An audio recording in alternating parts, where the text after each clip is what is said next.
C'est formidable. Oui, bonjour. Bonjour à tous. Merci de cette, petite aussi, musique. J'ai trouvé ça très bien trouvé Macumba parce que pour nos malades et nos proches qui sont atteints de maladie de Parkinson, d'avoir des rythmes, une musique très rythmée, en effet, c'est généralement entraînant, pour le mouvement. Donc merci à vous. Je vous en prie. Allez, je vous laisse vous présenter, Marie, et je vous laisse aussi votre présentation qui s'affiche dans quelques secondes. Oui, alors donc moi je suis Marie Jolin, je suis ravie d'être là, parmi vous aujourd'hui. Vous l'avez dit et redit, on est là un samedi parce qu'on comptait aussi, pouvoir rencontrer, des proches qui sont en activité professionnelle. Et du coup, alors moi comme vous l'avez dit, ça fait maintenant 15 ans que, je travaille auprès de malades de Parkinson et de leurs familles. J'ai commencé à les accompagner à domicile et je suis, aujourd'hui depuis 2012 psychologue ressource pour France Parkinson, sur la région parisienne, sur Paris exactement et le Val-de-Marne. Ça signifie en effet que je suis amenée à rencontrer des malades, à rencontrer des familles où on anime beaucoup de groupes d'échange, pour les proches aidants et également animer des formations pour les professionnels. On en reparlera peut-être à l'occasion au cours de cette heure et demie. Alors, un petit topo pour les personnes qui pourraient peut-être, qui ne connaîtraient pas en effet l'association France Parkinson.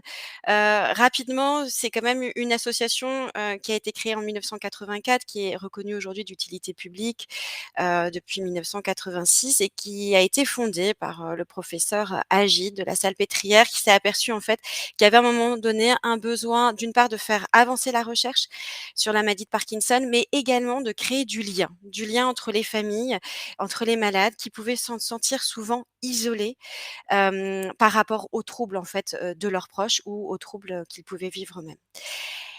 Donc, cette association, elle est vraiment soutenue par, des bénévoles et nous sommes, présents sur, la France, hein, puisqu'il y a 70 comités.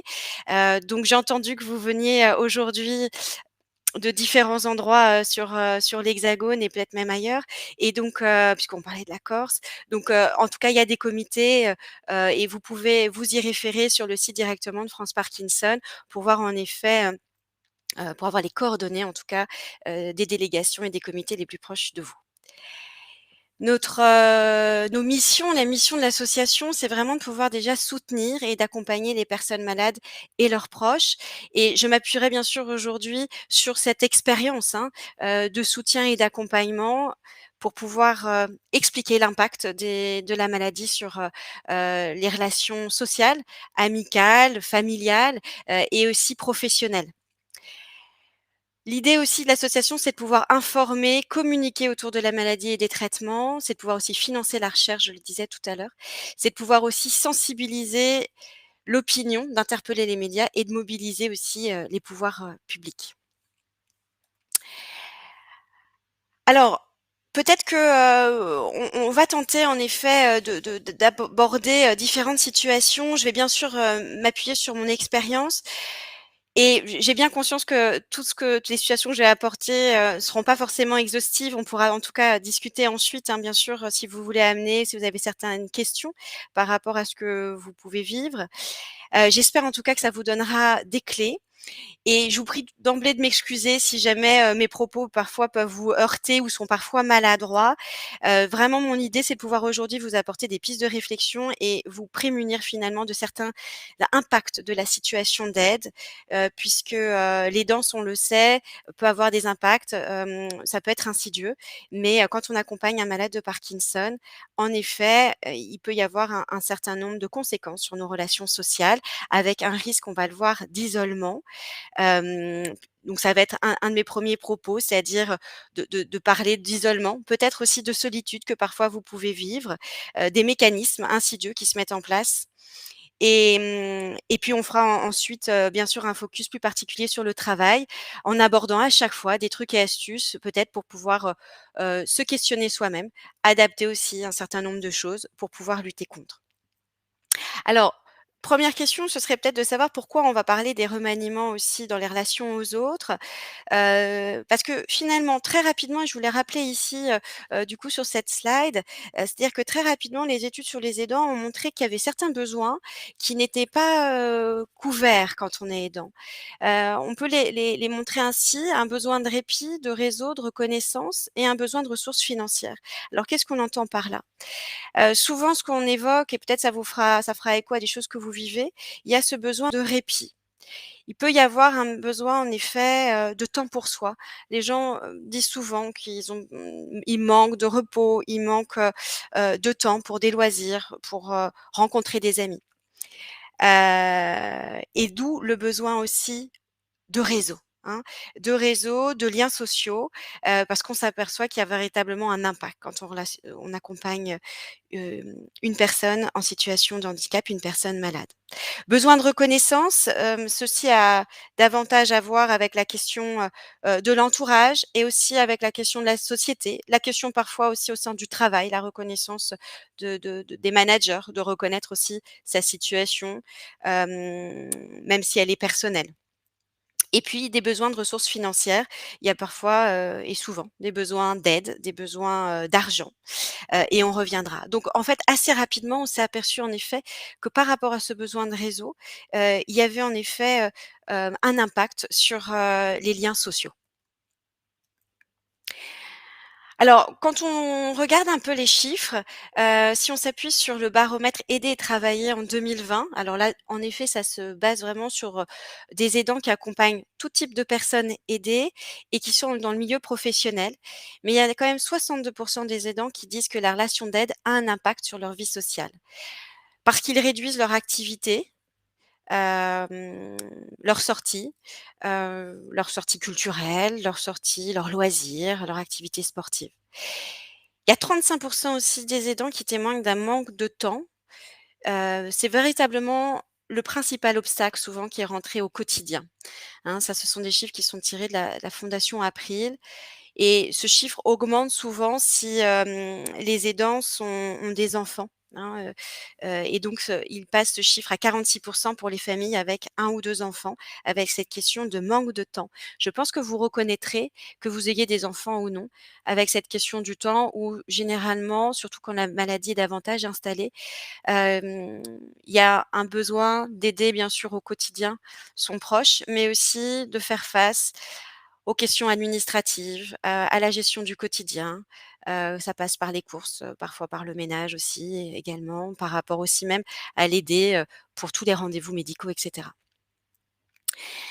Une spécificité, c'est certainement de l'impact en revanche de la maladie de Parkinson, c'est véritablement que, les troubles moteurs, c'est-à-dire que ce soit la lenteur, la raideur, les tremblements, font qu'en effet, les déplacements sont rendus, plus difficiles.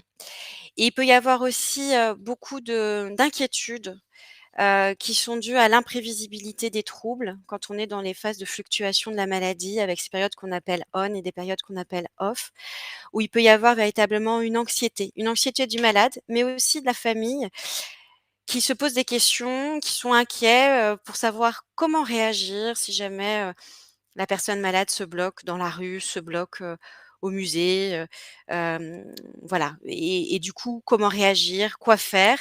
Quoi faire si d'un seul coup il est anxieux? Un autre facteur qui est peut-être spécifique à la maladie, qui nous est souvent remonté, ça peut être l'appréhension du regard des autres. On est tous différents par rapport à ça et je vais vous raconter d'ailleurs, quelque chose qui peut-être relève de l'anecdote, mais qui me semble être, très important et quelque chose que je garde toujours en tête. L'appréhension du regard des autres, ça peut être la gêne,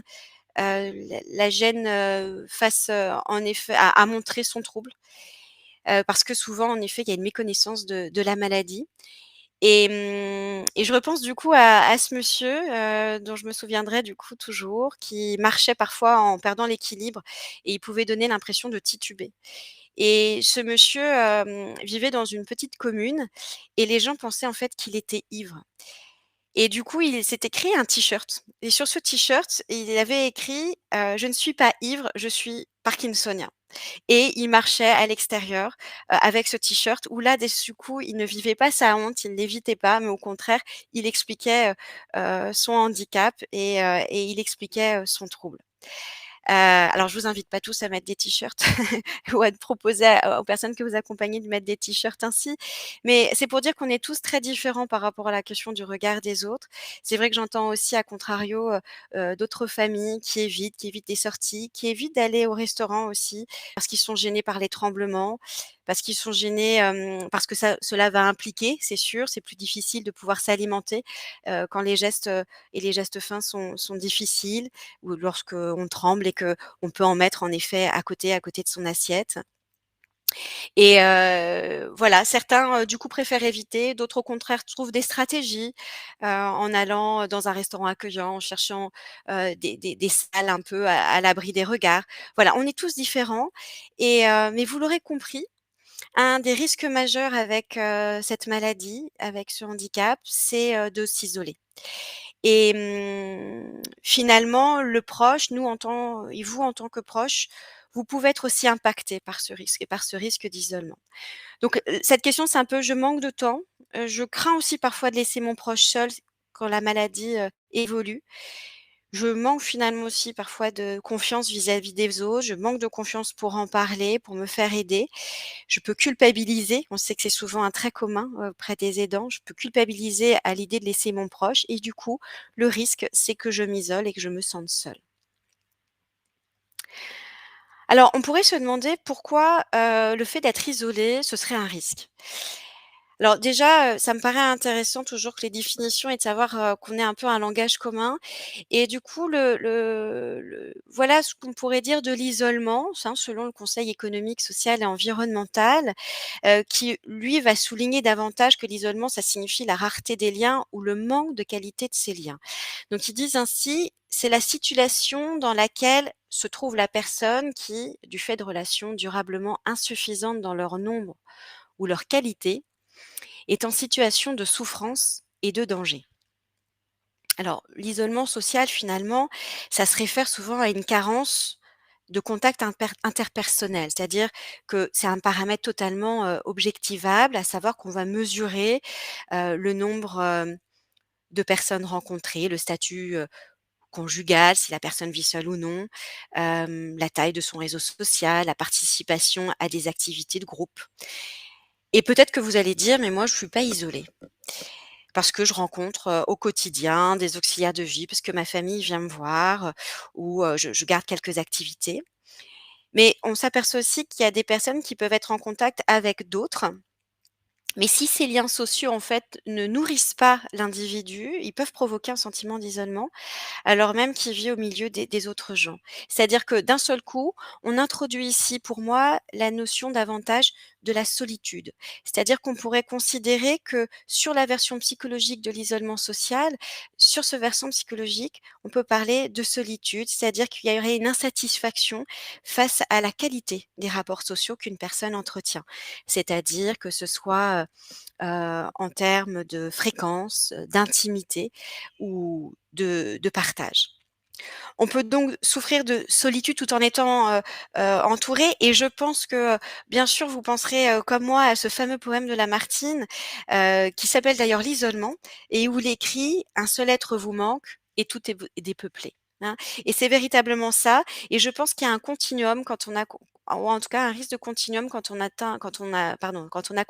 accompagne un proche atteint de la maladie de Parkinson qui irait, de la solitude à l'isolement. Une solitude parfois, heu, de se sentir seul en début de maladie, par exemple, quand le diagnostic tombe, de le vivre seul, d'avoir des difficultés à le partager, à parler du diagnostic. Souvent on est contacté à ce moment-là, par des familles, hem, parce que en effet, la personne malade peut décider de ne pas tout de suite parler de son diagnostic, parce que les traitements, en fait, améliorent, les troubles moteurs, donc on en parlait, la lenteur, le tremblement, les raideurs. Les tremblements sont souvent ce qui est le plus visible et ce qui peut gêner, en effet, la personne malade, mais le traitement peut camoufler, en effet, pendant un certain temps, ces troubles et donc du coup, il peut éviter d'en parler Aussi également parce que, bien évidemment, il y a un temps pour accepter, hein, la maladie. Souvent, on parle de déni. Moi, je parlerais davantage de dénégation dans ces moments-là. C'est-à-dire que, en fait, les malades que j'accompagne, moi, me disent, qu'ils savent qu'ils sont malades. Ils ne font pas un déni. Ils viennent d'ailleurs me voir pour ça. En revanche, ils font comme si. C'est-à-dire que je sais, mais je ne veux pas que ça bouscule ma vie. Alors pourquoi? Par crainte, de faire de la peine, par crainte de changer de rôle auprès de leurs proches, par crainte aussi d'être considérés différemment ou regardés aussi différemment. Alors là, l'aidant peut vivre en effet cette solitude, puisque, on en reparlera, mais il peut aussi éviter du coup d'en parler à ses proches et donc ça a un impact finalement sur les relations aussi aux autres. Hem Et ensuite, il y a aussi cette question qui va être, la question en effet de la, davantage de la dépendance quand il y a des fluctuations de la maladie et aussi, quand la maladie envahit davantage, le corps de notre proche et à ce moment-là, cette maladie, elle va commencer à se vivre à 2 et c'est là où ça va être des difficultés parfois même pour sortir de chez soi. Alors, je vois qu'il y a déjà des questions, je vais essayer d'y répondre, sur la question en effet de ces anxiétés en effet, des anxiétés peut-être à sortir, des anxiétés qui deviennent des obsessions et toujours sur les mêmes sujets. Il s'avère qu'en effet dans la maladie de Parkinson, on s'aperçoit, qu'il y a, un phénomène, d'idées fixes, hein, de troubles, aussi cognitifs qui peuvent s'installer avec une difficulté à changer d'idée. C'est ce qui fait aussi que, il peut y avoir ces obsessions et puis il y a un mécanisme, hein, qui est cette anxiété généralisée. Je comprends qu'en effet vous puissiez vous épuiser à essayer toujours de le rassurer. L'idée, ça peut être de véritablement comprendre la situation, en fait, qui va être inquiétante. Si je reste sur cette question qui impliquerait, l'isolement ou en tout cas le risque de rompre des liens, c'est de pouvoir aussi comprendre ce qui va, m'inquiéter ou inquiéter, mon proche pour pouvoir agir dessus et l'anticiper à sa place. S Les malades en témoignent, parfois ça devient aussi plus difficile de pouvoir eux-mêmes anticiper. Je pense à cette dame par exemple qui, avait très peur qu'on lui rende visite parce qu'elle avait peur, que de pas arriver à temps pour ouvrir la porte. C'était déjà arrivé par le passé que son kiné, c'est une dame qui avait un jardin, donc elle avait quand même, un certain déplacement pour aller ouvrir la porte de chez elle et une fois, le kiné a sonné à la porte, a essayé de l'appeler puis il a vu qu'elle ouvrait pas donc il est parti. Et pour elle, c'était un crève-cœur, parce qu'elle s'est sentie, très inutile, avec des pensées très négatives sur elle, sur le fait qu'elle arrivait même pas à temps pour ouvrir la porte aux autres. Dans les échanges avec d'autres, en fait, elle s'est aperçue en effet que quand il avait appelé, elle avait pas eu le temps et elle s'était d'autant plus bloquée puisque le stress, agit d'autant plus, et donc il y a des trucs et astuces. C'est-à-dire que quand on a su en effet que pour elle c'était angoissant, rien que, bon c'était sur un groupe de parole, les autres malades lui ont dit: «Mais pourquoi vous gardez pas votre téléphone avec vous?» De manière à pouvoir répondre.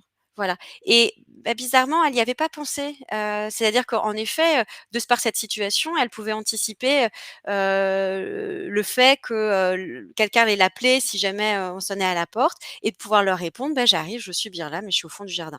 Voilà, donc par rapport à ces obsessions, bien sûr, il faut pouvoir rassurer, mais parfois ça vaut le coup aussi de comprendre exactement les craintes. On en reparlera peut-être, hein. Il peut y avoir des obsessions aussi et des inquiétudes qui peuvent être dites plus, à des sentiments un peu plus de persécution, et ça, on pourra en reparler si tel est le cas, par rapport à votre proche. Alors, sur cette question du coup de l'isolement, vous allez peut-être aussi me dire: «Je comprends pas très bien pourquoi on m'en parle», parce que ça peut avoir aussi des effets positifs et on sait qu'il y a un certain nombre de personnes qui peuvent apprécier d'ailleurs être seules. Même d'ailleurs les psychologues anglo-saxons ont beaucoup travaillé sur la notion de solitude. Alors peut-être parce qu'eux-mêmes sont insulaires et se sont beaucoup posé la question de ce que ça fait que de vivre sur une île. Mais être seul, il y a des gens qui le recherchent et qui en effet n'éprouvent pas de souffrance. Voire même au départ d'une relation d'aide, il peut y avoir des sentiments très positifs à aider et à être, comme ça, seul finalement avec son proche, ou son conjoint si c'est le cas. Et en psychologie positive, en fait, ils expliquent ça en exprimant que, les expériences positives ou génératrices d'un sentiment de bonheur, elles ont en commun, qu'elles nous exposent à une forme de défi personnel. Donc on va faire appel à ce moment-là à des compétences personnelles qui génèrent une sensation de maîtrise, une sensation de capacité qui va être corrélée à cette sensation de bonheur ou en tout cas à ces sensations, positives, hein, de ressentis positifs. Ainsi, au départ, tout ce que je découvre à faire, pour mon proche et avec lui, ça peut m'apporter des expériences positives. Mais vous l'aurez compris, parfois, il faut faire attention parce que c'est sur la durée qu'on peut s'épuiser et ce qui est pernicieux, c'est qu'à force d'aider, j'aide de plus en plus et je peux m'enfermer dans cette relation d'aide qui fait que je vais m'isoler des autres parce que c'est davantage difficile de faire machine arrière, mon proche le comprenant pas et moi-même à partir de quand je peux penser faire, davantage machine arrière. Donc un point pour faire face, c'est véritablement de poser cette question déjà de jusqu'où je peux aider. C'est vraiment des échanges qu'on a souvent, hein. C'est-à-dire, qu'est-ce que c'est que, comment s'ajuster en fait, à la situation, de la personne malade, de Parkinson. Et puis par ailleurs, c'est aussi si vous vivez ces moments, davantage d'ennui qui peuvent générer ce sentiment aussi, de solitude, d'un sentiment de mal-être. C'est un peu comme quand on a été confinés, tous. C'est-à-dire que l'idée, c'est de pouvoir garder de nouvelles expériences, même chez soi. Je peux que vous inviter à pouvoir commencer, même si c'est 10 minutes par jour ou un quart d'heure par semaine, mais une nouvelle activité qui vous tiendra à cœur, quelque chose que vous avez jamais fait, une musique à écouter, hem, ou du patchwork, à commencer ou à bricoler ou autre ou commencer à venir sur des réunions comme aujourd'hui, avec Happy Visio pour, découvrir aussi d'autres choses. Parce que c'est ça aussi qui va pouvoir aussi nous aider à tenir sur la durée et à lutter contre ce sentiment aussi d'isolement. Alors, sur, le plan physiologique, il est très clair qu'il y a des effets et des effets qui sont, négatifs et c'est pour ça qu'aujourd'hui aussi, on peut en parler. C'est-à-dire qu'on s'aperçoit que l'isolement social, comme le facteur, et la solitude, augmente le risque de mourir prématurément. Bon, vous allez me dire: «C'est sympa de rencontrer Marie aujourd'hui». Mais justement, l'idée, c'est de pouvoir s'en prémunir parce qu'il y a véritablement un impact qui est comparable à celui de facteurs de risque bien connus, comme celui de l'obésité, de la sédentarité ou du tabagisme. Et pourquoi? Bah, parce qu'en effet, on s'aperçoit que l'isolement ou la solitude, il peut y avoir un risque de maladie cardiovasculaire. Pourquoi? Parce que, quand on est isolé, il y a une plus faible fréquence, ou une plus faible qualité des relations sociales qui va faire que, l'aidant ne peut s'appuyer sur quelqu'un pour échanger ses joies, ses peines et petit à petit, le risque, c'est de perdre ses ressources, intérieures. On fait moins attention à soi, on va renoncer parfois à certains soins, on peut même avoir une moins bonne alimentation. Donc on observe des phénomènes davantage de repli sur soi, de dépréciation et on sait très bien que cette perte d'estime de soi ou tout ce qu'on a évoqué, ça peut entraîner davantage de stress, d'anxiété, davantage de dépression et ça va avoir à ce moment-là un impact, sur le corps, vraiment de façon, très spécifique. Alors moi je suis pas médecin, mais vous pouvez aller lire sinon, hein, sur ce que génère, le stress au niveau, de la sécrétion du cortisol, de l'adrénaline, des problèmes cardiaques et cetera. Alors, pourquoi, du coup, il y a une influence positive du réseau social sur la santé? Les études prouvent qu'il y a 2 grandes raisons. C'est que d'une part, les relations sociales, on peut avoir cette métaphore de la question du tampon. C'est-à-dire que quand je peux partager finalement, un vécu douloureux, une maladie, un deuil, un divorce, et cetera, et bien à ce moment-là, ces impacts négatifs, le fait de partager d'avoir un support émotionnel suffisant va me permettre de mieux faire face et de réduire, les conséquences de ce stress. Par ailleurs, on s'aperçoit aussi que si j'ai des liens, sociaux, je suis plus active physiquement et j'ai de meilleures habitudes de vie.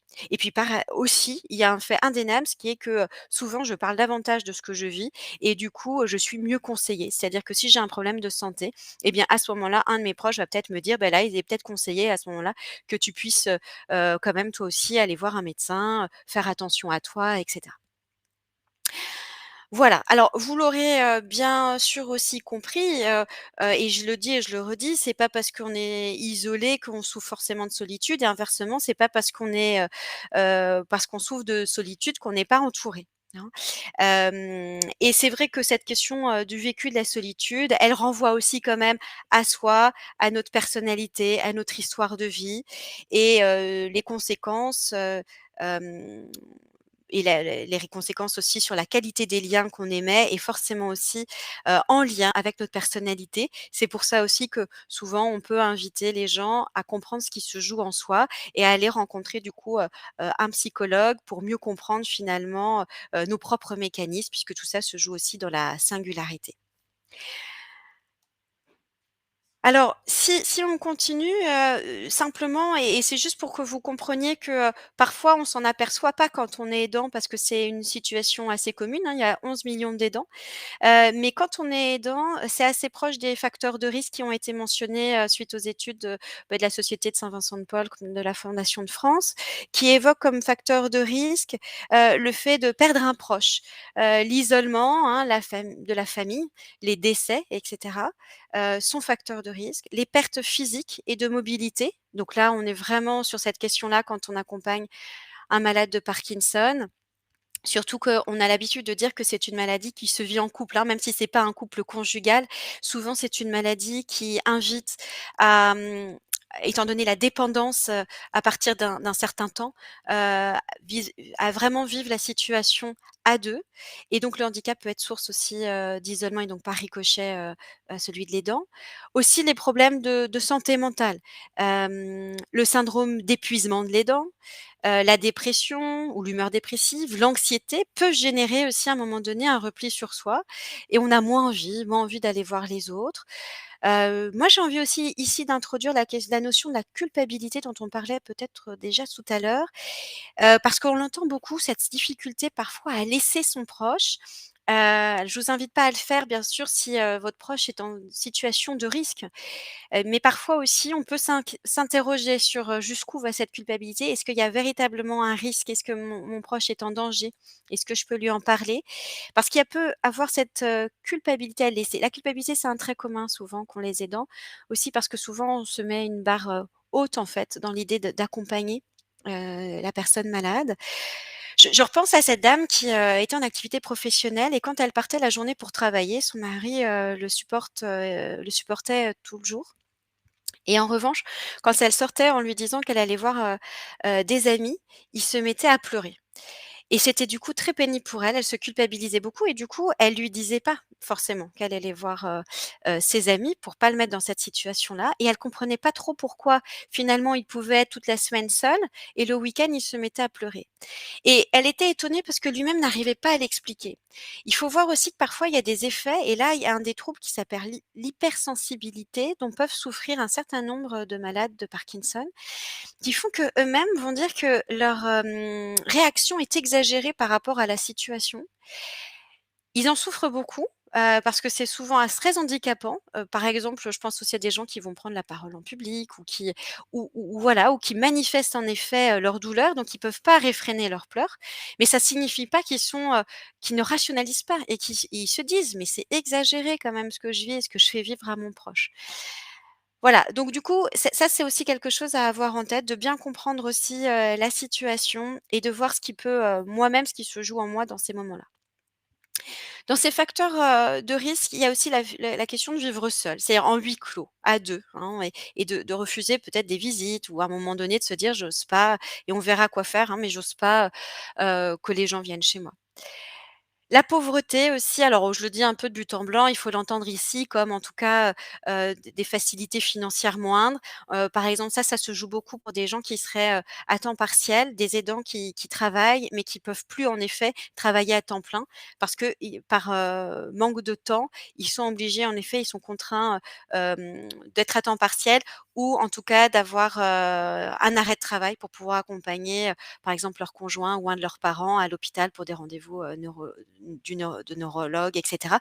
À un moment donné, ils n'ont plus assez, aussi sinon de congés à poser et voilà et ça pose bien sûr, des difficultés et parfois, il y a besoin de poser des congés sans solde et cetera. On reviendra sur ces questions-là aussi, plus tard et à la fin de notre, entrevue. Alors, les facteurs de risque aussi, par rapport à la question de cette solitude et l'impact qu'il peut y avoir sur, les relations qu'on a aux autres, ça peut être, en effet, en lien aussi avec nos vécus et ça, on s'en aperçoit, que ce soit chez France Parkinson ou sur d'autres lignes d'écoute d'aide, aux aidants. C'est-à-dire que, parfois, les gens aussi, ça vient aussi de l'extérieur. C'est-à-dire que l'entourage amical ou même familial, on voit qu'il y a un délitement des liens. C'est-à-dire que, ils vont moins se manifester, moins venir parce que, déjà la maladie peut faire peur et le handicap aussi.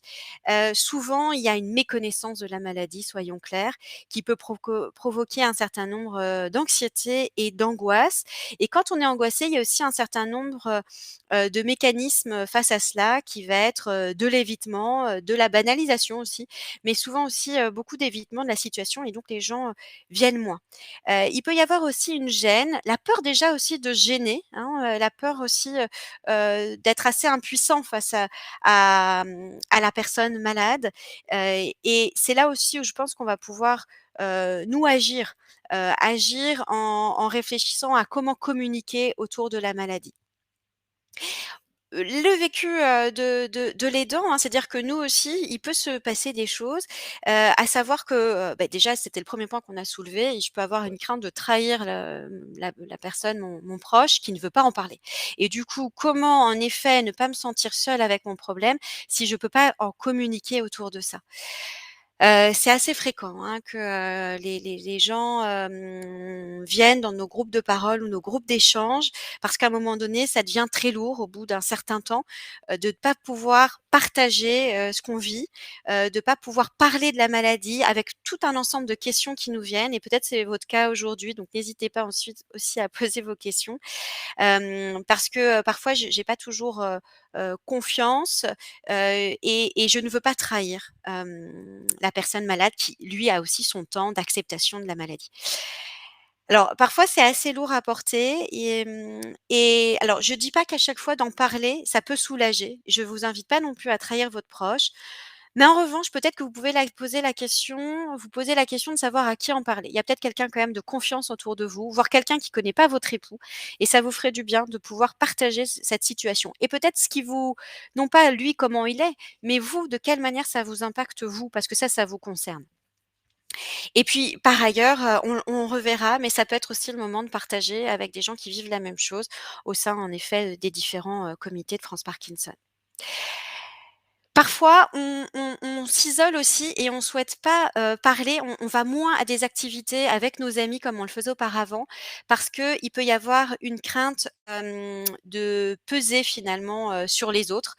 On peut avoir la crainte d'être de mauvaise compagnie, ou d'amener des sujets qui soient moins drôles. Alors moi, je me souviens, vous me disiez tout à l'heure, Alexandre, qu'il y avait pas mal de femmes aujourd'hui qui nous écoutaient et du coup, je me souviens aussi, justement de dames qui disent, alors il y en a certaines qui au contraire sont ravis de pouvoir se changer les idées et d'aller passer un moment autour d'un café avec des amis pour parler de leurs vacances et cetera.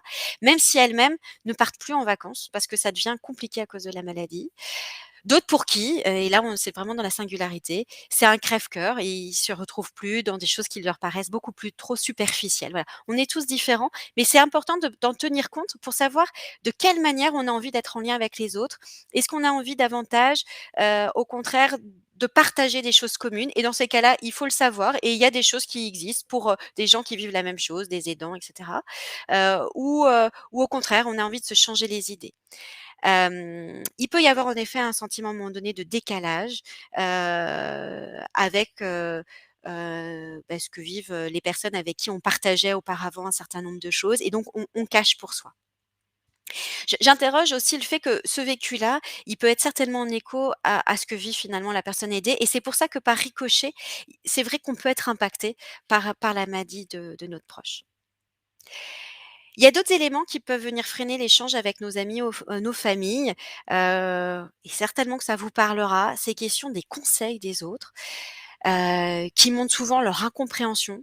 Des conseils aussi qu'on peut prendre comme un crève-cœur, comme avec aussi on peut recevoir ça comme, une injonction ou au contraire le ressentir comme, où ça peut générer une culpabilité parce que, justement on ne saurait pas faire. C'est cette question de, par exemple: «Tu dois prendre du temps pour toi, tu dois le laisser faire davantage», et qui rencontre généralement, juste du fait que nos proches, ils voient ils ont une toute petite fenêtre sur la situation parce qu'ils sont pas là au quotidien. Et donc du coup, on n'ose plus leur dire.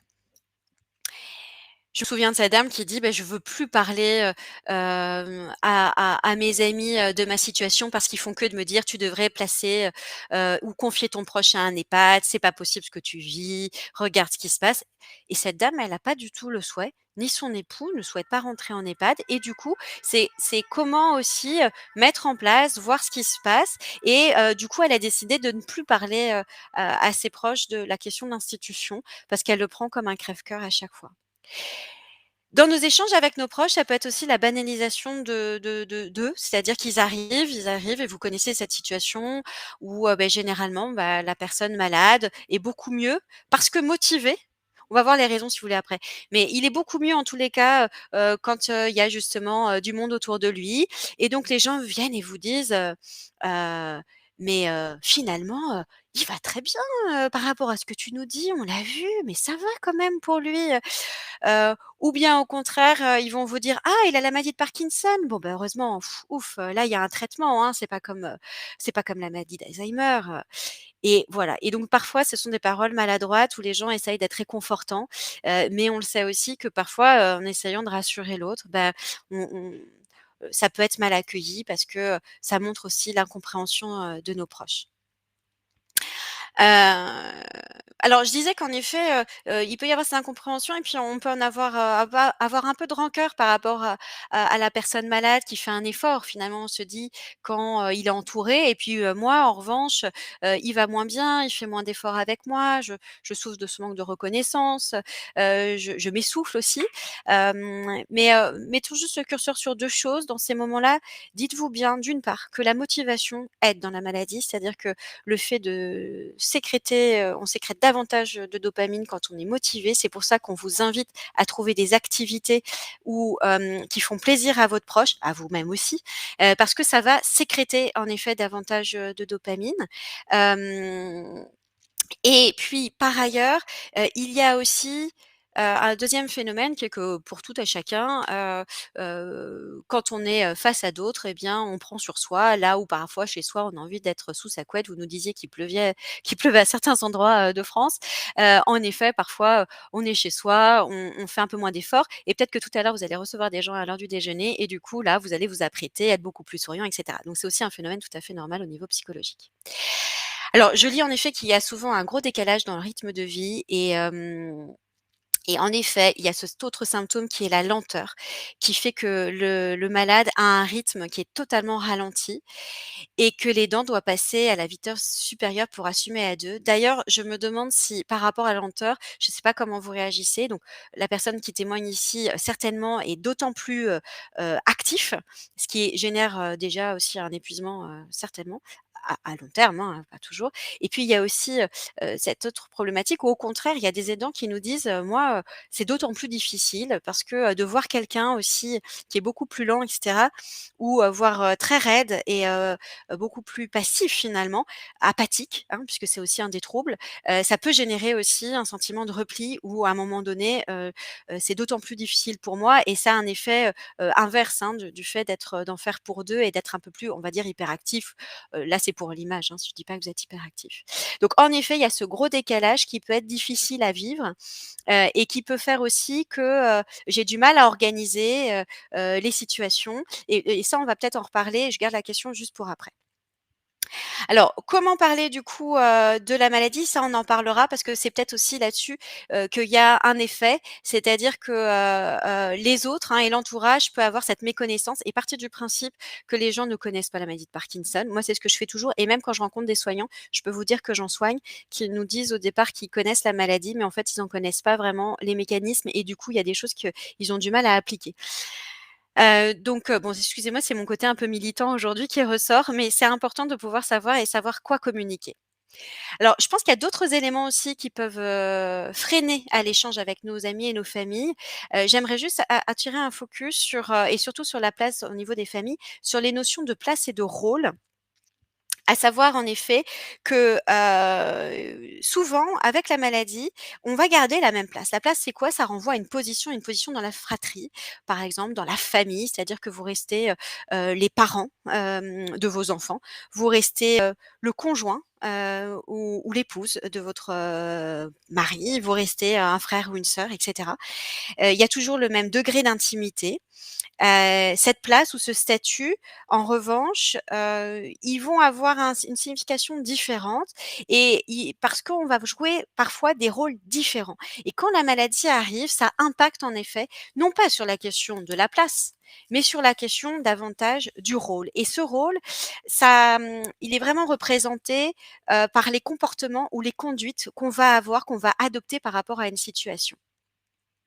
Donc notre manière de nous comporter à ce moment-là et par rapport, à une personne malade, elle va vraiment avoir un lien avec notre histoire, notre référence culturelle, notre morale, et aussi, bien sûr par rapport à nos références sociales. Donc, nous, on peut chercher à faire comme nous pensons de ce qu'on va attendre de nous. Et là, j'en parle aussi par rapport souvent à la situation familiale. Il y a beaucoup d'enfants, de parents, plus âgés, hein, qui viennent et parce qu'ils savent pas comment aider, leurs parents. Et pourquoi? Parce que leurs parents restent dans cette question du rôle qui est de les protéger, de les préserver de ce qu'ils vivent, de ne pas impacter sur leur vie. Hem, alors même que finalement ces enfants, ils se demandent comment justement aider. Parce que être passif, c'est parfois aussi, difficile de voir qu'une situation évolue et de ne pas savoir quoi faire. Alors ces enfants, souvent, ils anticipent un peu plus rapidement, que leurs parents, j'avoue.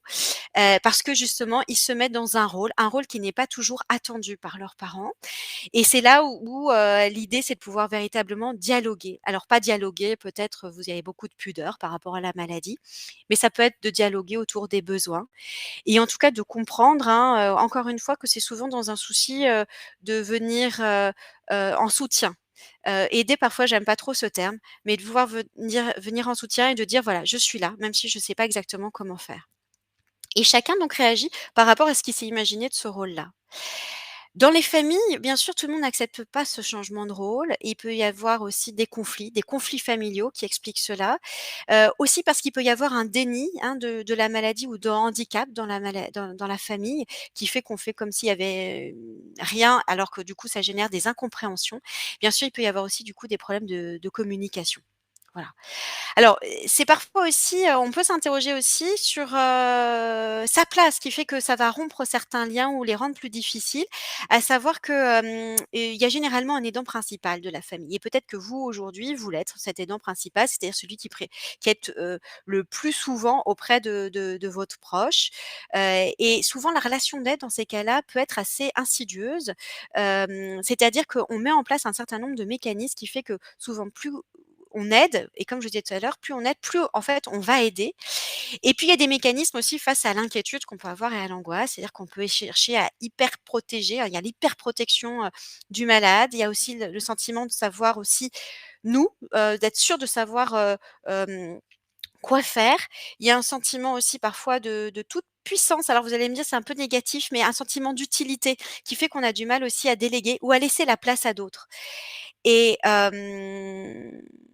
du coup, les autres parfois participent moins parce ils sentent pas qu'on leur laisse cette place-là, hein et donc je vous invite aussi à réfléchir à notre position à nous. Est-ce que vraiment finalement on laisse aussi, la place, aux autres et de quelle manière on a envie de communiquer autour de ça?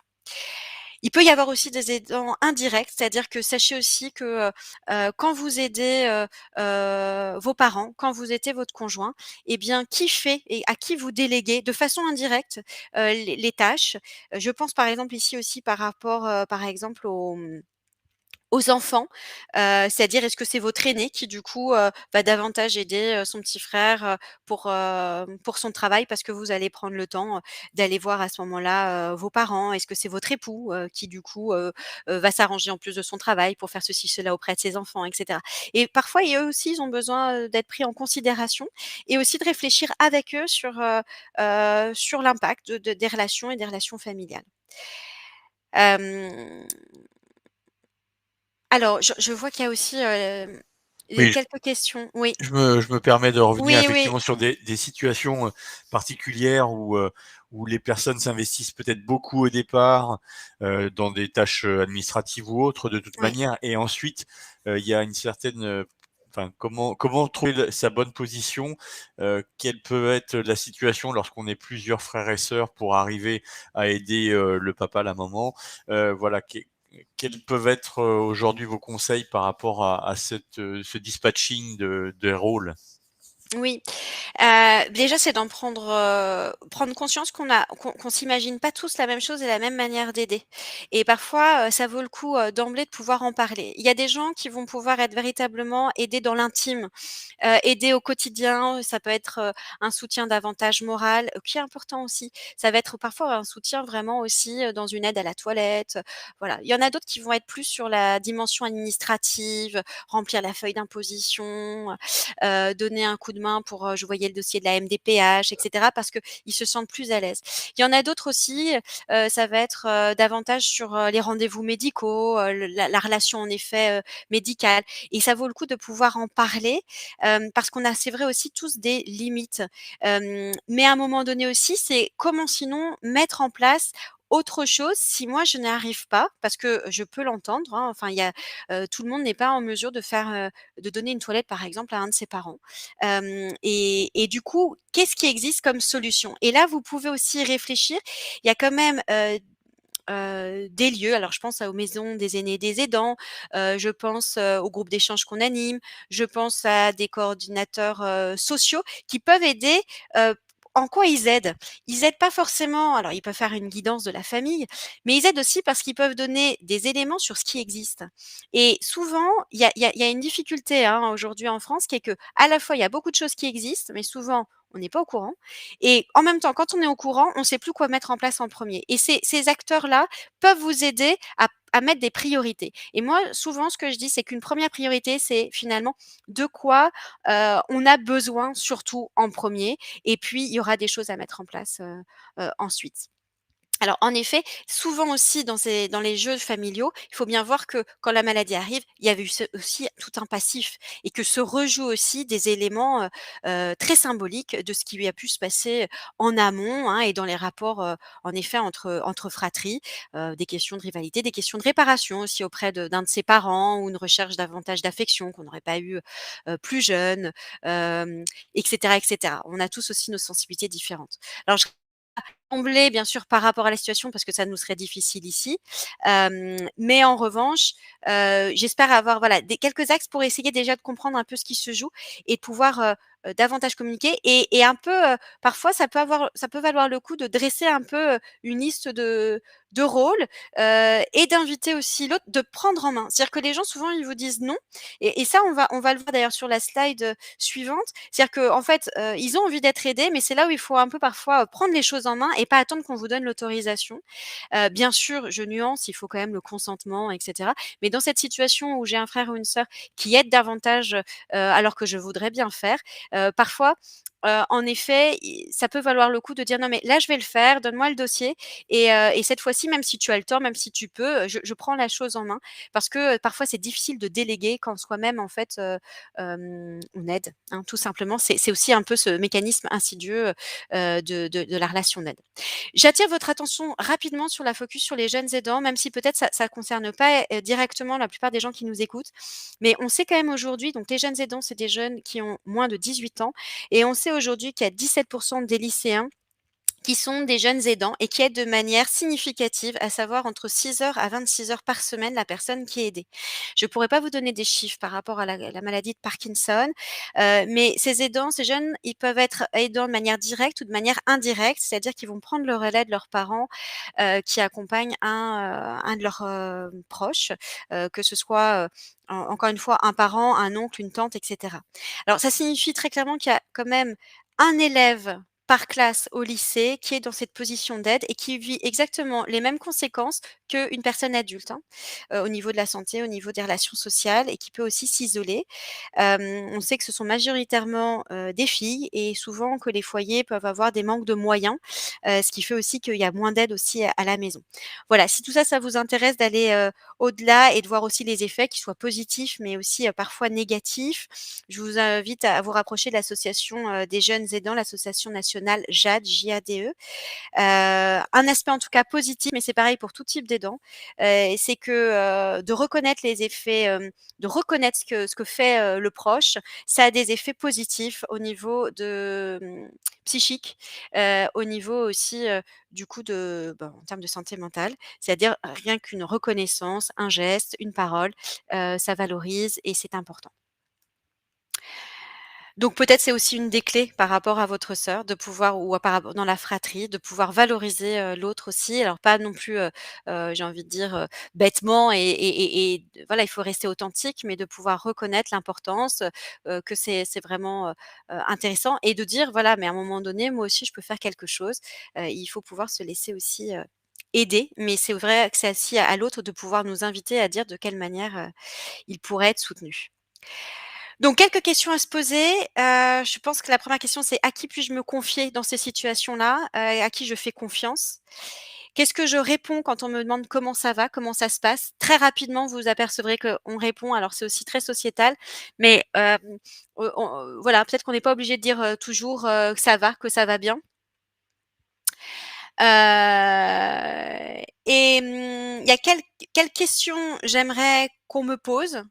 On peut aussi guider les gens et leur dire: «Bah, non, à chaque fois que je t'appelle, au contraire, tu me demandes des nouvelles, mais c'est peut-être pas si grave, peut-être que tu peux me demander aussi comment vont les enfants, moi aussi». Enfin voilà, guider un peu les personnes dans la relation. Heu, quoi puis-je demander aussi aux autres? C'est vrai qu'on a des sphères amicales, ou familiales. Il y a des gens à qui on peut demander. Il y a des gens à qui on sait que ça va être mal pris. On sait que, encore une fois, comme je le disais tout à l'heure, il y a des gens à qui on va facilement pouvoir demander, d'aider sur, des papiers administratifs, d'autres pas, par exemple. Heu, est-ce moi, par ma posture, mes réponses qui évitent l'échange? Hem La situation du Covid nous a-t-elle un peu bousculés? C'est-à-dire qu'en fait, on s'aperçoit quand même que, la situation des mesures sanitaires ont fait que des personnes qui sortaient encore ne sortent plus. C'est aussi pernicieux, hein, cela. C'est-à-dire que d'un seul coup, on n'est pas très bien, dehors, mais on n'a plus très envie, on a des inquiétudes et en même temps, on se sent plus très bien chez soi. Donc on peut aussi lutter, souvenez de ça, par des nouvelles petites expériences chez soi, par des nouvelles activités pour, et puis aussi, peut-être un peu parfois s'efforcer de pouvoir sortir. Là, je sais qu'on parle et la 5e vague est là, mais on sait aussi comment se prémunir, hein, des contaminations donc avec tous les gestes barrières. C'est important de les avoir en tête et de pouvoir, quand même continuer à avoir un minimum, de vie extérieure. On sait toutes les conséquences qu'ont eu les mesures sanitaires, au niveau, national, hein, en termes d'anxiété et d'anxiété généralisée, chez beaucoup de gens. Est-ce moi qui refuse les sollicitations, les sorties, hein? C'est aussi une question. Est-ce que c'est bien sûr, c'est les autres qui certainement, peuvent éviter. Est-ce que moi aussi je joue un rôle par rapport à ça?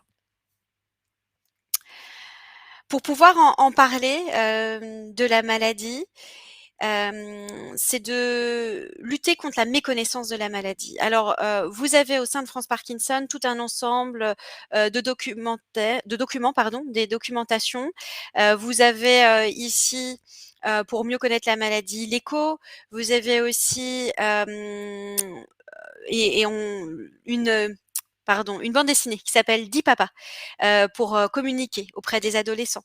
Vous avez et on fera peut-être un petit focus si on a le temps, je ne sais pas si on aura le temps, sur, un autre, dépli, enfin un document, qui aide beaucoup pour pouvoir, parler des troubles qui s'appelle «J'explique, la maladie de Parkinson» en 10 points, qui a été créé avec des malades, où il y a toujours un focus sur le trouble, sur ce que je ressens, sur la manière de m'accompagner et sur, la manière aussi, dont les soignants peuvent me prendre en charge. Voilà, vous avez, également un petit dessin animé ou bien on le met à la fin, vous allez nous dire Alexandre, qui est consultable sur la chaîne YouTube, de manière à pouvoir en effet, communiquer avec les plus jeunes.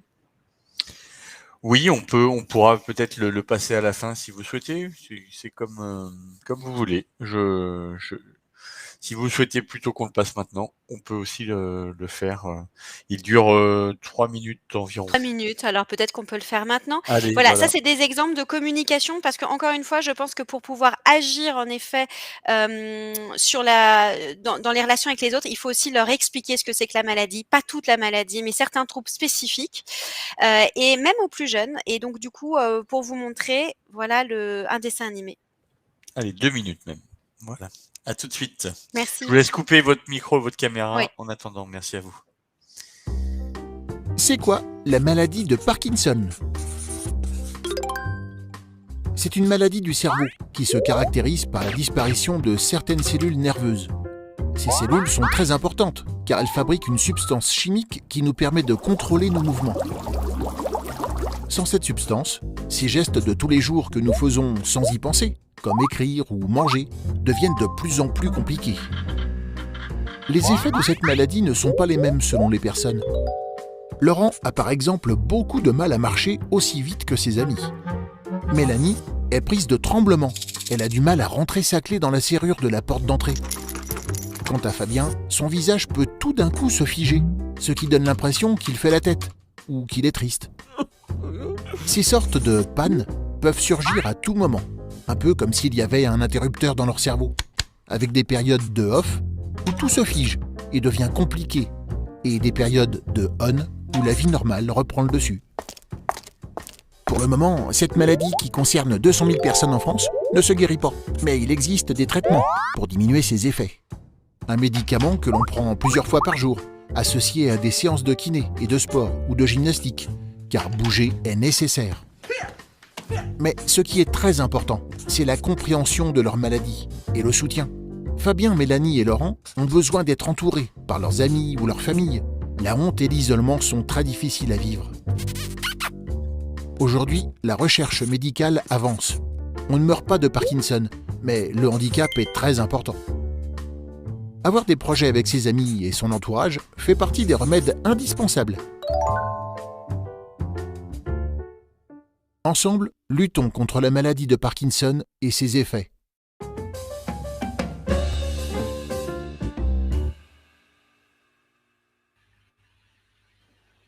Et voilà, nous avons pu regarder ce beau petit film. Merci à l'association France Parkinson. Voilà, c'est un film donc que vous pouvez retrouver sur la chaîne YouTube, de France Parkinson. Je vous ai mis ici, le lien et qui en effet assez rapidement explique bien la maladie, alors là pour des enfants. Et comme je le disais, je pense que c'est une des clés aussi avec l'entourage, c'est de pouvoir expliquer certains troubles. C'est vrai que souvent, et vous devez l'entendre, les gens comprennent pas trop, disent, «Il perd la boule, donc voilà, on va plus aller le voir» et cetera. Alors qu'on sait très bien que les personnes sont présentes, que, il y a encore des choses à pouvoir partager, bien sûr avec la personne malade et ô que combien. Et parfois c'est plus compliqué sur les stades très avancés de la maladie, mais certainement que vous savez vous, ce qui pourrait faire, plaisir à votre proche. Même parfois peut-être de regarder un documentaire ensemble, de regarder, un livre, de famille, de pouvoir, évoquer alors parfois les gens sont enfin le malade a encore ont une possibilité de jouer à certaines choses, voilà. Enfin en tout cas, c'est vraiment de pouvoir s'interroger sur un certain nombre, de choses et en tout cas de pouvoir expliquer, les troubles pour aussi le dédramatiser et surtout savoir comment l'appréhender pour pouvoir se positionner. Voilà. Ça, je pense que c'est une des clés sur la question, des liens et sur la difficulté de communiquer.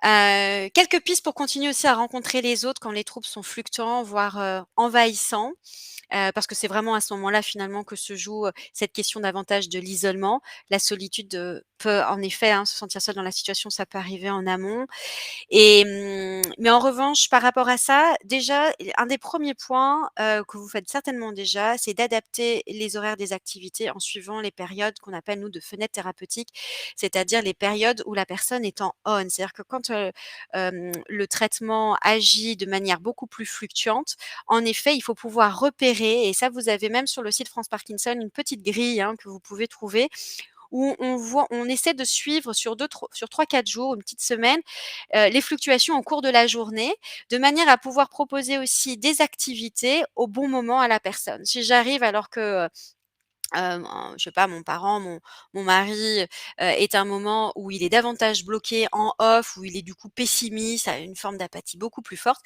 c'est certain qu'il risque de refuser une sortie, même au parc à côté. Du coup, généralement, de façon, très, intuitive, on ressent ces fluctuations. Ça peut être bien de les marquer, quand ça devient un peu plus compliqué, pour être sûr, de prendre le rendez-vous peut-être chez le médecin à ce moment-là, parce que c'est plus facile, d'organiser la sortie, dans un musée à ce moment-là aussi et cetera. Autre idée, c'est donner des idées donc à ceux qui voudraient venir, mais qui savent pas quoi faire ou quoi dire avec votre proche. Donc réfléchissez-y, c'est ce qu'on disait tout à l'heure. Est-ce que ça peut être, de commenter un livre ensemble, de pouvoir se retrouver, dans un lieu, particulier, de pouvoir faire une marche plutôt ensemble et cetera. Il y a aussi cette question qui peut être la notion, d'avoir en tête cette notion d'être en situation de handicap. C'est-à-dire que, aujourd'hui, vous savez qu'on ne parle plus de personnes handicapées, enfin, on parle plus de l'handicapé, c'est une personne, handicapée et voire même la notion a évolué jusqu'à personne en situation de handicap. Pourquoi? Parce qu'en effet, dire que, voilà, c'est l'handicapé qui arrive, ça mettait une étiquette sur la personne. On oubliait que derrière, en fait, le handicap, il y a quelqu'un qui est là, qui vit, qui a ses idées, qui a son humour, qui est présent. Et donc, on voyait plutôt, la personne et l'individu sous, la no vraiment, sous la forme du handicap et puis ça a évolué et aujourd'hui donc on parle, d'être en situation, de personnes en situation de handicap pour dire que on peut être handicapé surtout par rapport à certaines situations. Alors bien sûr, c'est pas un terme forcément on peut le critiquer ce terme, mais ça vaut le coup, de faire, ce curseur pour dire que, parfois, ce qui crée aussi le handicap, ça va être une situation en tant que telle et sur cette situation, on peut agir. Par exemple, je n'ose plus prendre ma voiture parce que, mon épouse, n'arrive plus du tout à en sortir. Eh bien, on peut adapter, la voiture, on peut trouver des mécanismes pour sortir plus facilement de la voiture. Je fais ce geste-là, c'est-à-dire que, Emmanuel Lédante, avec qui j'anime les groupes, de parole, qui elle-même est ergothérapeute, nous donne souvent, ces astuces qui est, même de mettre un sac en plastique autour des en dessous des fesses, sur le siège en fait de la personne, malade pour pouvoir en fait le faire pivoter plus facilement en tirant sur le sac par exemple pour sortir de la voiture. Il y a aussi plein d'aides ergothérapiques qui peuvent exister. Ça peut être aussi de se dire: «Beh, voilà, je aujourd'hui c'est trop compliqué, vraiment je veux pas, que les autres voient, mon époux quand il prend son repas parce qu'il y a beaucoup de lenteur, parce que parfois il en met un peu à côté et cetera et mais alors pourquoi pas, accueillir les gens autour du café, ou d'un goûter, parce que c'est vrai qu'on est quand même très souvent ce sont des moments conviviaux. Alors on a dû inventer, d'autres manières de se rencontrer pendant le covid. On peut s'appuyer aussi, pas sur ça. Moi je j'ai des il y a j'entends aussi, certaines familles qui du coup, se sont organisées, se sont rencontrées à l'extérieur plus facilement autour d'une balade par exemple ou voilà, où on pousse sinon un fauteuil roulant. Enfin voilà, on peut voir aussi d'autres choses. Faciliter les sorties en demandant, des transports pour personnes à mobilité réduite, dans sa ville par exemple, ou dans les musées aussi. On peut aussi réfléchir, pour éviter justement la question, de quoi faire s'il y a un blocage. On sait aussi qu'il y a des traitements, vous pouvez en parler à votre au neurologue aussi, c'est-à-dire quoi faire quand il y a un blocage, même avant même d'ailleurs, un traitement, dispersible et qui va avoir une efficacité rapide. Il peut y avoir aussi des trucs et astuces, vous savez que, certainement si votre proche peut se débloquer, s'il est plutôt visuel, auditif ou plutôt synesthésique, c'est-à-dire qu'il y a des techniques, pour pouvoir le débloquer dans ces moments-là. On parlait tout à l'heure de la musique, avec la musique des années 80 qui est souvent très rythmée, qui va pouvoir aider aussi, à formuler le premier pas, puisqu'on sait que ce qui est compliqué, c'est d'amorcer en fait le mouvement. Bon, on pourrait pourra revenir, dessus, bien sûr. Et puis, il peut y avoir aussi toutes les activités de France Parkinson qui sont proposées. Parfois, c'est plus facile à un certain stade de la maladie, d'aller rencontrer d'autres qui vivent la même chose parce qu'on se sent beaucoup moins jugé, on se sent à l'aise, on sait qu'ils vont savoir quoi faire selon aussi les situations et on se sent beaucoup plus à l'aise et puis on rencontre des gens. On a l'habitude de dire chez France Parkinson qu'on est une grande famille et c'est vrai, c'est-à-dire qu'il y a vraiment énormément de chaleur, au sein des comités. Si on continue, sur le temps du coup, sur les 10 minutes peut-être qui nous restent avant de pouvoir échanger davantage avec vous, j'aimerais mettre un focus sur, pour, tous les aidants qui sont en activité professionnelle. On sait aujourd'hui que si on s'appuie sur les chiffres du baromètre Aider et travailler, 2020, qui questionne des aidants qui sont en entreprise, donc ça tient pas compte en tous les cas de des personnes qui seraient en profession libérale et cetera.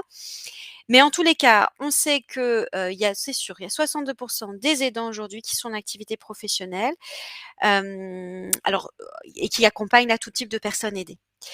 Quand on les interroge, il faut savoir qu'il y a 70,9 des aidants qui sont inquiets de l'impact de l'aidant sur leur travail. Il y a quand même 50 qui disent que l'impact est positif. Donc il y a une personne sur 2 qui pense que, ça a un impact positif sur leur travail et il y a quasiment 45 presque une personne sur 2 qui ont aménagé leur temps de travail pour continuer à accompagner leurs proches. Donc c'est quand même considérable. Sur le lieu de travail, à qui parle, est-ce que les aidants en parlent? Alors il y a 77,3 qui parlent de leur situation sur, le lieu de travail. Donc si vous l'avez pas encore fait, je vous invite à le faire. Je vous invite avec parcimonie, bien sûr. L'idée c'est comme quand on parle, à des amis ou à sa famille, ou en tout cas à des amis, à son entourage. Bien sûr qu'on sait qu'il y a des gens qui vont plus ou moins bien accepter, la situation, mais en tous les cas, généralement, les gens en parlent au DRH et il y a quand même presque une personne sur 2 qui en parle à leur manager. Quand on questionne les collègues et les managers des aidants, il y a quand même 48 de ces collègues et de ces managers qui pensent que l'aidant, ça a un impact positif sur le professionnel. Généralement, ils trouvent que ça a un impact positif, au niveau de la cohésion d'équipe. Généralement, vous savez qu'il y a davantage d'empathie, hein, dans la question de la relation d'aide et on s'aperçoit que finalement ça génère une cohésion au sein du groupe. En revanche, ça impacte et de façon plutôt négativement, l'organisation du travail. Ça, c'est certain que ça doit être repensé quand on a quelqu'un qui accompagne de manière significative un proche. Toujours quelques chiffres, il y a 70 des aidants qui travaillent, qui expriment la crainte de répercussions et d'une mise à l'écart au travail. Ça, c'est certain. Si on regarde, seulement 9 se sont adressés à l'assistante sociale de leur entreprise. Alors, il faut aussi qu'il y ait une assistante sociale au sein de leur groupe.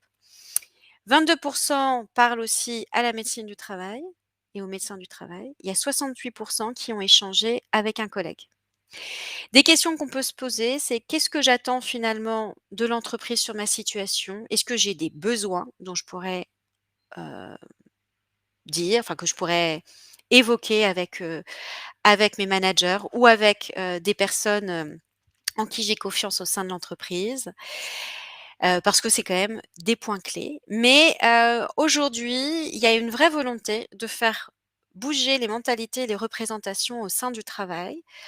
Entre autres, grâce à cette étude et par cette étude, sur la question des compétences acquises lors de la relation d'aide et on s'aperçoit, selon l'étude exploratoire sur l'accès à l'emploi des proches aidants, qui est menée entre autres par AG2R La Mondiale, mais il y a également, l'association, française des aidants et le cercle des vulnérabilités, qui évoque que les aidants développent des savoir-être parmi les plus recherchés finalement pour répondre aux besoins des entreprises d'ici 2025. Je vous prie de m'excuser des coquilles qu'il peut y avoir sur les slides. C'était une parenthèse. Donc en fait, on s'aperçoit qu'en effet, et certainement que vous le ressentez, vous développez des compétences, des savoir-être, d'empathie, d'organisation, souvent d'analyse des situations complexes et que, ces compétences qui sont dites douces, hein, finalement quand on regarde, les compétences qui sont attendues selon le Forum économique mondial et d'ici 2025, c'est ce qui vous est noté ici, hein. Ça, ce sont toutes les compétences qui sont attendues selon le Forum économique mondial pour que les entreprises fassent face, en fait, aux nouvelles, prérogatives et aux changements, en fait, métiers, hein, au sein des entreprises. Eh bien, on s'aperçoit en effet, si vous les lisez, qu'il y a un certain nombre de compétences, voire toutes, que nous développons quand nous sommes dans une situation d'aide. Voilà, donc voilà comment on fait bouger les mentalités progressivement, c'est-à-dire de ne pas se dire qu'il n'y a que des impacts négatifs de cette relation d'aide, mais bien au contraire, il y a un certain nombre de choses et qui peuvent aussi être des valeurs ajoutées au sein du travail, même si en effet, un des points clés au niveau du travail, c'est l'organisation. On sait qu'en revanche, il va falloir assouplir ou modifier l'organisation de travail, mais ça signifie pas que la personne qui est dans cette relation d'aide n'a pas d'efficacité. Voilà, alors je vous invite en tous les cas, si vous travaillez, c'est vrai que le travail reste un élément protecteur pour l'aidant au niveau psychique, au niveau aussi de la vie personnelle et la vie, sociale. Pour pouvoir partager, se sentir soutenu, on peut se renseigner sur les nouvelles aides pour les aidants au niveau des RH, des assistantes sociales, des délégués du personnel. On sait aujourd'hui, hein, qu'il y a quand même il y a différentes aides qui sont mises en place, dont le congé, aidant, qui peuvent faciliter justement la question des prises de rendez-vous, par exemple, médicaux et d'accompagner son proche. Vous pouvez aussi contacter la ligne d'information juridique de France Parkinson ou adresser un mail à notre bénévole, hein, qui est une juriste et qui accompagne depuis des années l'association.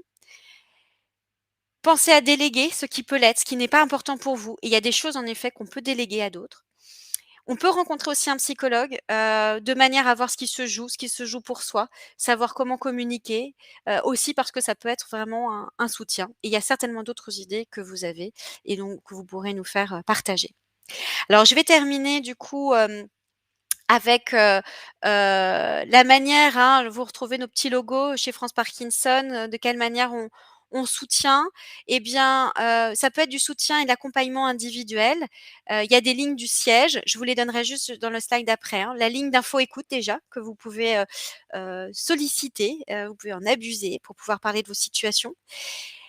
Il y a aussi du coup, le service, juridique et le service aussi à l'habitat, si vous avez des questions sur comment aménager, le logement de votre proche ou votre logement.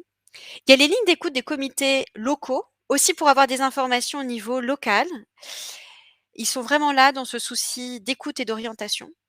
Et aujourd'hui, vous pouvez aussi bénéficier vous-même ou la personne malade peut aussi bénéficier de 5 séances avec un psychologue, soit un psychologue de votre choix, soit un psychologue référencé chez France Parkinson. Ça signifie qu'il connaît, en tout cas, vous êtes sûr, qu'il connaîtra, la maladie, hem et qui pourra vous aider. Alors je reviens sur la première question que je n'ai pas oubliée sur la question de l'anxiété.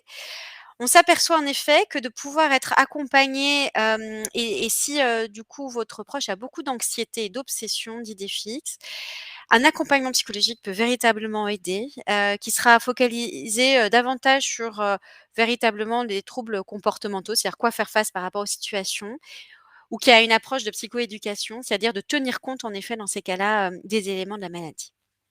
Au niveau du soutien et l'accompagnement, il y a aussi des activités plus collectives parce que parfois c'est intéressant de rencontrer d'autres pour sortir aussi du coup, de sa solitude. Alors ça peut être par des activités organisées par, France Parkinson, ça peut être par des rencontres, par des conférences, par des groupes de parole qui sont proposés par les comités locaux. On a aussi un programme à 2 pas, à destination des aidants qui est gratuit, ouvert à tous, hein. Aujourd'hui, je prends la parole aussi, en lien avec ce programme à 2 pas. Il y a des groupes d'échange, on anime même un groupe en visioconférence, donc n'hésitez pas à vous manifester auprès des comités, auprès sinon du siège directement, pour pouvoir, justement partager avec d'autres et voir les trucs et astuces en fait que les autres ont pu mettre en place. Puis parfois les autres trouvent aussi, hein, des mots, qui nous aident à mieux comprendre ce qu'on vit et puis à partager, hein, à soulager. Et puis, bon alors là, on vous a noté le café des jeunes Parkinson, qui n'est pas pour les aidants, mais qui peuvent aussi, aider dans certaines situations, votre proche, s'il a moins de 60 ans. Voilà les lignes. Du coup, je vais vous le laisser de toute façon en fond, si vous voulez en effet, la ligne d'information, la ligne d'écoute et de soutien, la permanence juridique, la permanence pour l'habitat, Le service, des relations donateurs, bon, voilà, je vous l'ai laissé et un service dédié aux formations. Oui, si vous avez des professionnels, j'en profite quand même, qui ne connaissent pas bien la maladie, que vous souhaitez qu'ils aient une sensibilisation, hésitez pas à leur communiquer la ligne dédiée aux formations, pour qu'ils en sachent davantage. Si vous êtes intéressé, en revanche, donc par un soutien individuel et rencontrer un psychologue, il faut appeler ce numéro, hein, c'est-à-dire la ligne d'écoute et de soutien. Ou envoyer un mail. Vous avez à chaque fois les adresses mail aussi, de mes collègues. Voilà, je vous laisse du coup alors je vois qu'il y a d'autres questions. Alors j'espère que déjà ça a pu vous donner quelques pistes de réflexion. Et je vois qu'il y a des questions, donc du coup sur le temps qui nous reste, je vous propose en effet d'y répondre. Et il y a une question qui est: «Comment réagir face au déni de l'entourage?» Tu es forte, tu vas vaincre la maladie. Et êtes-vous vous-même une personne malade? Ça, c'est une question. Alors souvent dans ces phrases qui sont, «Tu vas vaincre la maladie, tu es forte», c'est de façon très maladroite une manière des proches de montrer, leur soutien. Et du coup, il y a des phénomènes comme ça de réassurance qui peuvent être, au contraire très mal pris et je pense qu'il faut leur dire. L'idée c'est pas qu'on est fort ou pas fort, l'idée c'est de savoir comment et que, alors face au déni, c'est je pense que le petit fascicule et alors je veux bien Alexandre que vous puissiez, me le télécharger parce que je vous assure alors moi je travaille avec ça, avec des soignants, je travaille avec des familles aussi avec le fascicule. Ça peut expliquer en effet, les troubles. Bien sûr, je suis sûre que vous êtes quelqu'un de fort et que vous allez pouvoir vous en sortir, mais il y a quand même des choses à comprendre et je vais vous du coup montrer ce fascicule pourra peut-être vous aider pour communiquer, peut-être leur donner aussi. J'explique par Parkinson, donc les clés pour mieux comprendre, vous pouvez le télécharger donc a priori sur Happy Visio à la fin de la conférence. Vous pouvez aussi le télécharger sur France Parkinson, qui peut vous le faire aussi parvenir au besoin.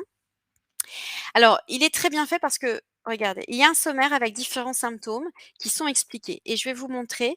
C'est-à-dire que plutôt que ce soit vous qui expliquiez, ça peut être intéressant que ce soit là le fascicule. C'est-à-dire que tous différents, le temps que ça se télécharge. Voilà, vous avez un symptôme qui est décrit.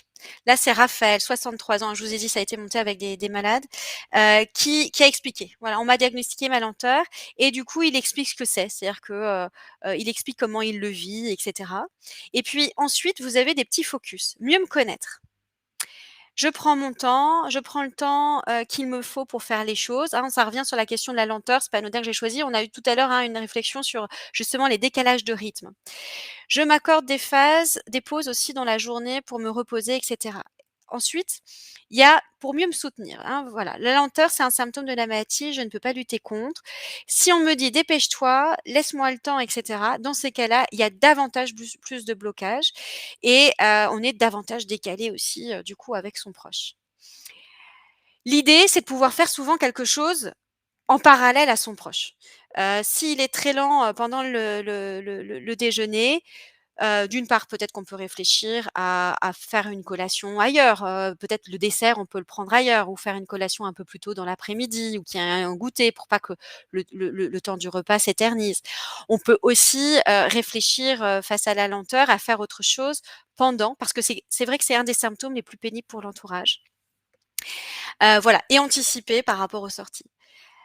Donc voilà, là, il y a des pistes, mieux me soutenir, mieux me soigner et puis il y a un petit focus sur la lenteur. Vous voyez, il y a 80 des malades qui souffrent de la lenteur.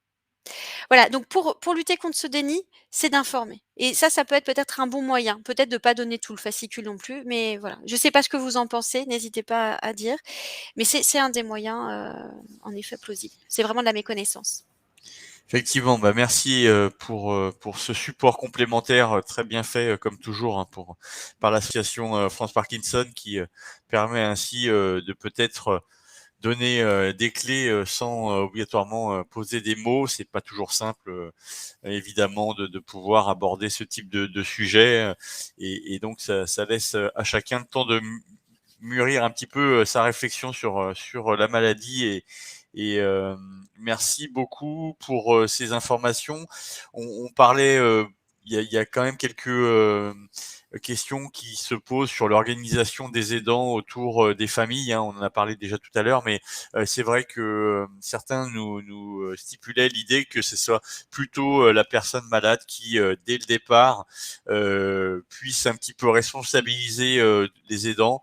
Après, évidemment, il y a toujours des aménagements à faire, mais l'idée est de pouvoir peut-être aussi être comme un chef d'entreprise, entre guillemets, et pouvoir donner quelques éléments pour dire, tiens, sur l'administratif, ça sera Alors ça, plutôt c'est toi. possible jusqu'à un certain temps. Et c'est vraiment l'idéal. C'est vrai que alors après moi je vois pas forcément les situations qui se passent le mieux, je Mmh. vous l'accorde. Mais ce qui se passe parfois, c'est qu'en effet au début il y a cette dénégation qui fait que le malade va pas l'organiser et que parfois il y a une crainte d'anticiper. Donc du coup, il faut aussi le comprendre ça. Alors ce serait l'idéal, c'est serait d'en parler et de demander à son proche, à la personne malade de dire de quoi il a besoin lui et de pouvoir lui l'organiser et de lui Mmh. déléguer cette fonction. Sur les stades avancés de la maladie, soyez pas trop dur parfois avec vos proches. Ils peuvent rencontrer parfois des difficultés à le faire parce que la prise de décision peut être atteinte dans la maladie de Parkinson. C'est un des troubles cognitifs qui n'est pas visible du coup, mais qui peut faire que ça peut être difficile d'organiser parce que c'est un des troubles. Ils ont des troubles dits exécutifs de planification et d'organisation. Et c'est là où c'est difficile parce que ça doit être le relais doit être pris par quelqu'un d'autre. Et encore une fois, peut-être qu'ils vont vous dire oui, je sais, mais en fait ils ne font pas. Hein. Et il faut l'avoir véritablement en tête parce que ça crée beaucoup de tension dans les familles où on se dit ah mais quand même il exagère, il pourrait prendre la décision, il pourrait faire, et nanana. C'est Et en fait c'est parce important. que parfois ils ne peuvent pas. Voilà. Effectivement, donc merci beaucoup pour cette précision et votre connaissance évidemment de la maladie au global. Je vous remercie. Y a-t-il d'autres questions qui peuvent être évoquées encore? On a quelques instants hein, pour répondre à vos questions. J'ai peut-être pu en louper, hein, donc n'hésitez pas si vous avez spécifiquement d'autres questions à poser. Bon week-end pour ceux qui souhaitent répondre peut-être avant de nous quitter au petit sondage qui est important, le sondage de satisfaction, qu'on vous remercie de bien vouloir encore et à nouveau remplir. Voilà. Alors, Marie, je ne sais pas si vous avez pu regarder un petit peu le chat, effectivement. Je suis en train de regarder du coup Voilà. pour Donc, pouvoir rebondir.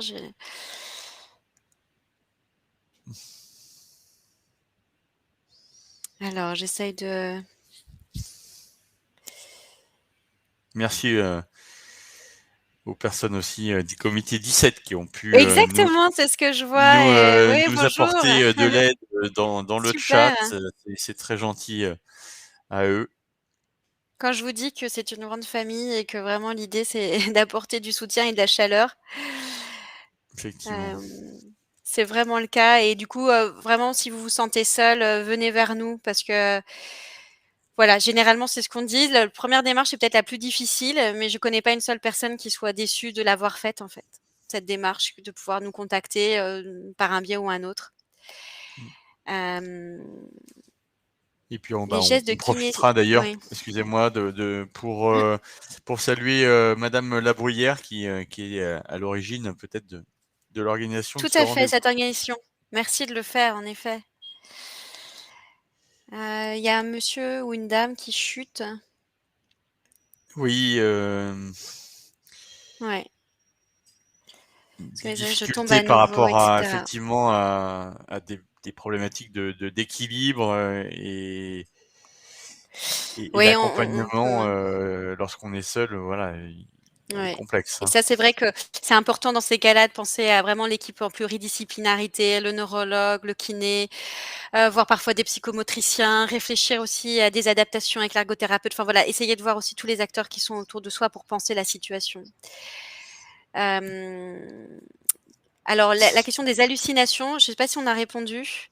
Heu, Tout de suite, hein, d'emblée, quand il y a des hallucinations, est-ce que je réponds, Alexandre? Allez-y, mais tout à fait, bien sûr. OK, alors, alors il y a bien conscience que, elles ne sont pas vraies, c'est que ce sont des visions. Il faut tout de suite en parler au neurologue parce que ça peut être un effet du traitement. Ça peut être un effet aussi de la maladie à long terme ou d'autres types de maladies. Mais vraiment la première chose à faire, c'est de pouvoir en parler au neurologue parce qu'il y a des effets secondaires des traitements et surtout de ceux qu'on appelle les agonistes. et il faut tout de suite, en parler, hein. Il y a 30 des gens qui, souffrent, hein, d'effets indésirables des médicaments. Ils peuvent être de plusieurs sortes, mais du coup, il faut pouvoir, en effet, tout de suite le faire remonter. Et effectivement, il y avait aussi une question sur le sujet de l'incontinence aussi qui est problématique lorsqu'on doit sortir et qu'il peut y avoir, des Ah oui, bien sûr. difficultés, Bien par sûr, rapport à la j'en maladie. ai pas parlé, bien sûr. Alors par rapport aux hallucinations, simplement, si ce sont des Oui, visions et si ça arrive plutôt en fin de journée ou dans la nuit, il faut éclairer. Le fait d'éclairer, ça peut aussi aider. Voilà, hein, parce que là, si la personne peut le critiquer, c'est que voilà, ça peut avoir des effets aussi, il y a des phénomènes, hein, comme ça de vision. Mais vraiment faire remonter. Après sur la question, des problèmes, alors il y a la question de l'incontinence, mais il y a autre chose qui est aussi souvent l'envie pressante d'aller aux toilettes. C'est autre chose. C'est cette envie, en fait, c'est-à-dire que la personne n'est pas incontinente. S'il y a de l'incontinence, souvent assez facilement, on met des protections. Excusez-moi quand je dis facilement, bien sûr, c'est quelque chose de difficile à éprouver, mais en revanche, en fait, on fait face, hein, et du coup, quand je suis incontinent, je ne peux pas contrôler mes sphincters. Donc on met des protections. Et ça, souvent, c'est ce qui est le plus facile. En revanche, il peut y avoir une envie pressante d'aller aux toilettes et ça, c'est très compliqué, surtout généralement, ça me stresse et du coup, j'ai d'autant plus de troubles moteurs pour pouvoir y aller. Par rapport à ça, alors il y a des personnes qui supportent de mettre une petite protection, hein, pas des choses, qu'on voit, souvent les femmes, on connaissent, hein, leurs difficultés avec leur périnée ou justement les fuites urinaires et donc du coup, le font plus facilement. Pour les hommes, c'est parfois plus compliqué. Après, souvent, en effet, ça demande une anticipation. C'est-à-dire, moi, je connais des personnes qui anticipent et qui aménagent du coup de leur sortie en fonction, en effet, des endroits où ils vont pouvoir, aller aux toilettes. Voilà. Alors après, ce qui est important, c'est d'en parler à son neurologue. Vous pouvez avoir aussi des urologues spécialisés en neurologie. Vous pouvez avoir aussi des séances de kiné qui peuvent aussi soulager. Donc il faut surtout pouvoir en parler. Parfois, c'est assez tabou, mais au contraire, parlez-en et parlez-en aux professionnels qui vous accompagnent. Parce qu'avant, vous voyez tous ces trucs et astuces un peu dernier moment, il y a aussi avant à pouvoir investiguer autour, de ces problèmes urinaires. Voilà. effectivement, donc même, sur des sujets un petit peu tabous comme ceux-là, il faut Mmh. pas hésiter à en parler, pour vous, faire aider, par des spécialistes. Une question aussi, évidemment, qui peut, raccorder d'autres commentaires, c'est, celle de l'aidant qui est, indispensable dans la vie de la personne, mais qui peut aussi avoir un accident, quel qu'il soit, un accident de la vie. Comment on peut aussi se prémunir pour se dire: «Bah, voilà, bah, au moins j'aurais fait le nécessaire et je pourrais passer, le témoin, à quelqu'un d'autre». Quelles sont les solutions peut-être Oui. qu'on peut avoir? Alors là, je crois que pour le coup, il y a beaucoup de questions, hein, au travers de celle-là, ou beaucoup de Mmh. réponses en tout cas. Il y a peut-être beaucoup de choses à anticiper, et ça vaut le coup de pouvoir en parler à des travailleurs sociaux qui connaissent en fait toutes les ressources et qui pourront, en discuter avec vous. Donc, aujourd'hui, alors pour les gens qui ont plus de 60 ans, alors aujourd'hui, il y a des changements, au niveau de la société, enfin au niveau de la France. C'est-à-dire que vous pouvez soit rencontrer ce qu'on appelle la maison des aînés et des aidants ou l'espace autonomie. Selon les maintenant au niveau national, parfois ça s'appelle le DAC, le dispositif d'appui à la coordination et ça s'adresse à toute personne quel que soit son âge, pour avoir des renseignements justement sur quoi mettre en place. Il y a des réponses différentes, hein. Il y a des gens qui anticipent en réfléchissant, qui vont chez leur notaire déjà, qui et qui réfléchissent, en amont à un tuteur, qui décide en effet que ce sera un de leurs enfants ou, que ce sera un tiers, bon. Bien sûr, il y a des choses qui se font d'emblée, mais, on peut l'anticiper. Il y a aussi, la question de, ou pas une institution. Bien évidemment, ça ne veut pas dire qu'on va faire appel à un EHPAD, mais on peut l'envisager ou à une résidence autonomie ou voilà. Ou on envisage en amont qu'on ira habiter chez un de ses enfants et on en parle. Mais encore une fois, il peut y avoir aussi tout un ensemble d'autres, acteurs. Je me souviens avoir accompagné une dame à domicile. Ce couple n'avait pas d'enfant et c'était vraiment l'inquiétude de cette dame malade de savoir si jamais il se passe quelque chose, pour son époux, comment elle-même, très dépendante, allait faire, même appeler quelqu'un alors qu'il y avait pas d'auxiliaire de vie, la journée. Comment faire pour dire sa situation? Et du coup, ils avaient pu monter en effet tout un programme Bon, je parle au passé parce que maintenant, voilà, c'est vraiment par le passé qu'ils ont pu anticiper et ça a joué aussi, sur son anxiété à elle, ça l'a diminuée parce qu'en fait, elle avait en effet une procédure à mettre en place. Donc, l'idée, c'était qu'ils puissent appeler, ils avaient trouvé un neveu, ils avaient trouvé une personne ressource au niveau des professionnels et puis après, d'anticiper avec, une augmentation des auxiliaires de vie et ensuite, la réflexion d'un EHPAD près d'un des neveux, et cetera. Voilà. Alors, et la situation évidemment est un petit peu plus difficile lorsqu'il y a personne, C'est entre ça. guillemets, pour s'appuyer, hein, dessus. C'est pour ça qu'il y a quand même des dispositifs comme vous avez pu leur parler, la DAC et autres, qui sont vraiment là pour être en lien aussi et la solidarité, on va dire, nationale là-dessus, doit agir aussi, hein. Si on est seul, on peut aussi, pouvoir s'appuyer sur des structures. Alors évidemment, c'est peut-être moins, appréciable, hein, qu'un proche, mais ça restera, quand même, une solution, lorsque, l'aidant est en difficulté. Voilà, je vous remercie, d'avoir apporté, de nombreuses, réponses, Marie et je vous souhaite Mais une bonne merci à fin de vous. journée. Merci à vous tous. Merci, Marie. Je laisse, ça y est, je vais pouvoir laisser, les apinotes partir préparer leur déjeuner. Encore un grand merci à l'association, France Parkinson qui nous fait confiance et à très vite pour d'autres